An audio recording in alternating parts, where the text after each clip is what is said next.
Hello students, তো তোমরা দেখতেই পাচ্ছ আজকে 9 তারিখ 9 সেপ্টেম্বর তোমাদের জুনিয়র ইঞ্জিনিয়ার সিভিলের একটি ইম্পর্টেন্ট অ্যানাউন্সমেন্ট পাবলিশ করা হয়েছে।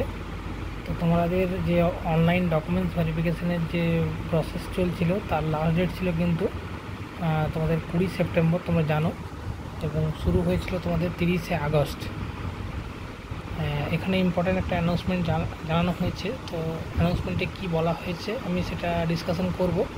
তার আগে বলে রাখি যে তোমাদের এই যে নোটিফিকেশানটা পাবলিশড হয়েছে এখানে তোমাদের অনেক রকম কোয়ারিজ এসছে, সেটা নিয়ে আমি ডিসকাশন করব। ভিডিওটা একদম লাস্ট পর্যন্ত দেখবে। এবং তোমাদের এখানে একটা ফেজ হিসাবে তোমাদের ইন্টারভিউ শিডিউলটা দেওয়া হয়েছে। অনেকে বলছে যে ফেজ 2, ফেজ 3 বা পরবর্তী শিডিউল কবে পাবলিশড হবে, তো সেটা নিয়ে আমরা ডিসকাশন করব। এবং অনেকে বলছে ফাইনাল কাট অফ কত হতে পারে, সেটাও নিয়ে ডিসকাশন করব। এবং অনেকের কোশ্চেন আছে যে প্যানেল বাড়ানো হবে কি না, বা এই জাতীয় কোশ্চেন আছে। তো এগুলো নিয়ে আমরা পুরোপুরি ডিসকাশন করব। তোমরা ভিডিওটা একদম শেষ পর্যন্ত দেখবে, তাহলে তোমাদের প্রত্যেকটা কোশ্চেনের অ্যান্সার তোমরা আশা করি পেয়ে যাবে। তো আজকে তোমাদের 9 সেপ্টেম্বর দেখো এই ইম্পর্টেন্ট অ্যানাউন্সমেন্ট বলে একটা পাবলিশ করা হয়েছে পিএসসি তরফ থেকে। এখানে বলা হয়েছে যে ইন্টারভিউ যেটা তোমাদের হচ্ছিল, interview of the candidate in civil engineering of the above mention examination will commission on and the basis of 20 September 2024. Interview of the selected candidates will be taken phase wise. তো এখানে বলা হয়েছে যে তোমাদের যে ইন্টারভিউটা হবে সেটা কিন্তু ফেজ ওয়াইজ হবে। কটা ফেজ হবে সেটা কিন্তু মেনশন করা নেই, মেবি একের থেকে বেশিই হবে, কেন কি ফেজ 1 তোমাদের পাবলিশ হয়ে গেছে। তো এটা সময় সাপেক্ষ, বলা মুশকিল কতগুলো ফেজে ইন্টারভিউ হবে। ফেজ 2 কবে থেকে শুরু হবে সেটাও কিন্তু পিএসসি এখনও পর্যন্ত কোনো নোটিফিকেশান পাবলিশ করেনি। আমরা আশা করব যে খুব তাড়াতাড়ি কিন্তু পাবলিশ করবে। এবং যেটা বলার সেটা এখানে বলা আছে, দেখো, details schedule shown in roll numbers, name, date and time of interview has been display on commission website. তোমাদের কমিশন ওয়েবসাইটে কিন্তু তোমাদের ডিটেলস সমস্ত কিছু কিন্তু পাবলিশ করা হয়েছে ফেজ 1-এর জন্য। তো নোটিশ বোর্ডে তোমরা গিয়ে ওখান থেকে কিন্তু তোমরা দেখতে পাবে শিডিউল অনুসারে। এবং যেটা নেক্সট বলেছে সেটা হচ্ছে online documents verification of the candidate call for interview in phase 1। এটা কিন্তু খুব important. In civil engineering branch will be end on 17 September 2024। তো টোটাল তোমাদের কিন্তু ডেট ছিল 20 সেপ্টেম্বর, কিন্তু এখানে বলে দিয়েছে 17 সেপ্টেম্বরের মধ্যে ফেজ 1-এর সমস্ত ডকুমেন্টস ভেরিফিকেশান কিন্তু তোমাদেরকে কমপ্লিট করতে হবে। মানে অনলাইনে যেগুলো তোমাদের বলা হয়েছিল পাঠাতে, সেগুলো কিন্তু কমপ্লিট করতে হবে। তো তোমাদের যে কমিশনের ওয়েবসাইট জিমেল আইডি দেওয়া ছিল সেখানে কিন্তু পাঠিয়ে তোমরা কিন্তু 17 সেপ্টেম্বরের মধ্যে কিন্তু কমপ্লিট করো। এবারে বলা আছে call letter of the interview will be send for eligible candidates print in the date of interview. তোমাদেরগুলো ইন্টারভিউর সময় নিয়ে যেতে হবে। এবং তোমাদের যে কল লেটার সেটা কিন্তু তোমাদের ফর্ম ফিল আপের সময় তোমরা যে মেল আইডি দিয়েছিলে বা তোমাদের অ্যানেক্সারে তোমরা যে মেল আইডি দেবে সেখানে কিন্তু পাঠানো হবে।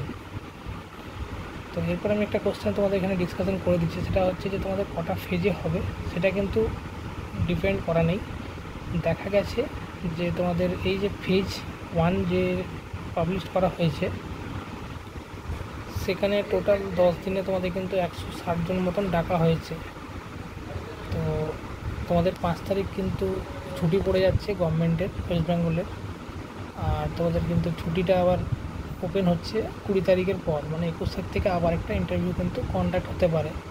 তো আশা করা যায় যে ফেজ 2 যে নোটিফিকেশান সেটা কিন্তু তোমাদের পুজোর ছুটির আগেই পাবলিশ করা হবে। এবং ফেজ 2 আশা করি 21 তারিখ থেকে চালু হয়ে যাবে, এবং 21 তারিখ থেকে 30 তারিখ 31 তারিখ পর্যন্ত কিন্তু ফেজ 2 আশা করি চলতে পারে। সেখানে মেবি 200 জন বা মেবি 150 জন, যেমন চলছে প্রতিদিন 16 জন করে, সেটাও কিন্তু ডাকতে পারে। আর রইল বাকি তোমাদের প্যানেল সংখ্যা। এখনও পর্যন্ত কোনো রকম ইনফরমেশান কিন্তু পাওয়া যায়নি, আর এসব কোশ্চেন মাথায় আনার দরকার নেই। তোমাদের যেটা এখন দরকার সেটা তোমাদের নিজস্ব পড়াশোনাটাকে এনহ্যান্স করো, নিজেরা প্রিপারেশান নাও। এবং বাকি কত ফেজে হবে বা কতগুলো প্যানেলে মেম্বার থাকবে এটা তোমাদের কনসার্ন হয় এই মুহূর্তে আমার মনে হয় ইম্পর্টেন্স খুব একটা নেই। কিন্তু যদি এইভাবে কন্টিনিউয়াসলি মানে একটা প্যানেলের ওপরেই চলে, তাহলে কিন্তু ইন্টারভিউটা কন্ডাক্ট করাতে লং টাইম কিন্তু লেগে যাবে আমার মনে হচ্ছে। তো আগে জেনারেলদের হবে, তারপরে কোটা ভিত্তিক ওদের ইন্টারভিউগুলো কিন্তু ডেট পাবলিশ হতে থাকবে। তো এরপর আমি তোমাদের নেক্সট কিছু কথা বলবো। তো এখানে যেটা দেওয়া রয়েছে সেই অনুসারে যদি কন্টিনিউ তোমাদের হয়, তাহলে কিন্তু তোমাদের ফেজ 2 এর আশা করি মানে শিডিউল তোমাদের পুজোর আগে পাবলিশড হয়ে যাবে। আর এখানে টোটাল কিন্তু তোমাদের প্রতিদিন প্রায় 18 জন করে ডাকা হয়েছে। টোটাল 10 দিনের কন্ডাক্ট করা হয়েছে এখানে, যাতে মোটামুটি তোমাদের প্রায় 160 জন কিন্তু ইন্টারভিউর জন্য কল পেয়েছে। তো যদি 10 দিন করে তোমাদের 160 মানে 150 জন করে টাইম লাগে, তাহলে তোমরা বুঝতেই পারছো তোমাদের কিন্তু ইন্টারভিউটা কন্ডাক্ট হতে একটা লং টাইম লেগে যাবে।